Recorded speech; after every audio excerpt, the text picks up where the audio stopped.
Hello അസ്സാം വലൈക്കും. എടാ നമുക്ക് +1 മോഡൽ അറബിക് എക്സാമിലും മോഡൽ എക്സാമിനും ഓപ്പൺ എക്സാമിനൊക്കെ സ്ഥിരം ചോദിക്കുന്ന ടൈപ്പ് ഓഫ് ക്വസ്റ്റ്യൻ ആണ്. നമുക്കൊരു പാരഗ്രാഫ് തരുന്നു, താഴെ കുറേ ക്വസ്റ്റ്യൻസ് തരും.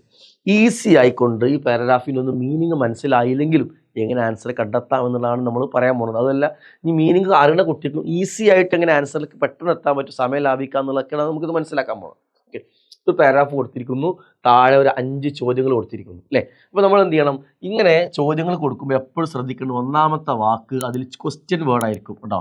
മാ ഹുവ, മാ ഹിയ, മത്ത, ഐന എന്നൊക്കെ ക്വസ്റ്റ്യൻ വേർഡ് ആയിരിക്കും. ഈ ക്വസ്റ്റ്യൻ വേർഡ് ഒഴിവാക്കിയിട്ട് ആ സെന്റൻസിലെ ബാക്കിയുള്ള ഭാഗം ഏത് ഈ ക്വസ്റ്റ്യനിലെ ബാക്കിയുള്ള ഭാഗം ഏത് സെന്റൻസിലാണോ വരുന്നത് നോക്കുക. ആ സെന്റൻസിൽ എന്തുണ്ടാവും, അതിൻ്റെ ആൻസർ ഉണ്ടാവും കേട്ടോ. ഇവിടെ ഉലിദ ഷായിർ ആഫിദ് പറയാം, അവിടെ ഉലിദ ഷായിർ ആഫിദ് ഇബ്രാഹിം എന്നൊക്കെ ഉണ്ട്. ഓക്കെ, അപ്പോൾ ആ സെന്റൻസിൽ എന്തുണ്ട്, അതിന് ആൻസർ ഉണ്ട്. ആ സെന്റൻസിൽ നോക്കുമ്പോൾ ഐനാണ് അല്ലേ. അപ്പോൾ ഇവിടെ നിന്നുള്ള കറക്റ്റ് അർത്ഥം സ്ഥലമാണ് എഴുതേണ്ടത്.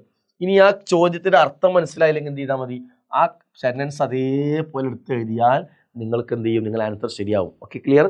ഒന്ന് സബ്മിറ്റ് ചെയ്യാണ്. ഒരു പാരാഗ്രാഫ് തന്നു, ചോദ്യത്തിന് ഉത്തരം എഴുതാൻ പറഞ്ഞാൽ അതിന് ഉത്തരം കണ്ടത് ഏറ്റവും നല്ല മെത്തേഡ് എന്താണ്, ഈ ക്വസ്റ്റ്യൻ കൂടെ ഒഴിവാക്കി ബാക്കിയുള്ള ഭാഗം ഏറ്റവും സ്യൂട്ടബിൾ ആയിട്ട് ഏത് സെൻറ്റൻസ് മൊത്തം നോക്കണം കേട്ടോ. ചിലപ്പോൾ തുടക്കത്തിൽ കുറച്ചുണ്ടാവും, വേറെ അടിയിലോ വേറെ നല്ല അടിപൊളിയിലുണ്ടാവുക. ഏറ്റവും സ്യൂട്ടബിൾ ആയിട്ട് ഏത് സെൻറ്റൻസിലാണ് വരുന്നത് നോക്കുക. ആ സെൻറ്റൻസിൽ അതിന് ആൻസർ ഉണ്ടാവും. ആ ആൻസർ എന്ത് ചെയ്യുക, നല്ലോണം ആ പാരഗ്രാഫ് നോക്കിയിട്ട് ആൻസർ മാത്രം എടുത്ത് എഴുതാം. ഈ ആൻസർ മനസ്സിലാക്കാൻ സെൻറ്റൻസ് എടുത്ത് എഴുതാം. ഓക്കെ, ഇനി ഇവിടെ മാ ഹുവ ലഖബ് ഹാഫിദ് ഇബ്രാഹിം, ലഖബ് എന്ന് അതിൽ വന്നിട്ടില്ലേ. അപ്പോൾ ഇങ്ങനെ നോക്കുമ്പോൾ എന്ത് ചെയ്യണം, ലഖബ് ലുഖിബ. അപ്പോൾ ഈ ലുഖിബ ഷായുർനിയിൽ നിന്നുള്ളത് അതിലാണ് ആൻസർ ഉള്ളത്, അതാണ് അതിൻ്റെ ആൻസർ. ഞാൻ അത് മനസ്സിലാക്കി ആ സെൻറ്റൻസ് അതേപോലെ എടുത്ത് എഴുതാം. ക്ലിയർ ആയല്ലോ കേട്ടോ. തൂഫിയ ഹാഫിദ് ഇബ്രാഹിം, തൂഫിയോടെ നോക്കാം, തൂഫിയ ഉണ്ടോ. ഈ സെൻറ്റൻസിൽ അതിൻ്റെ ആൻസർ ഉണ്ട്.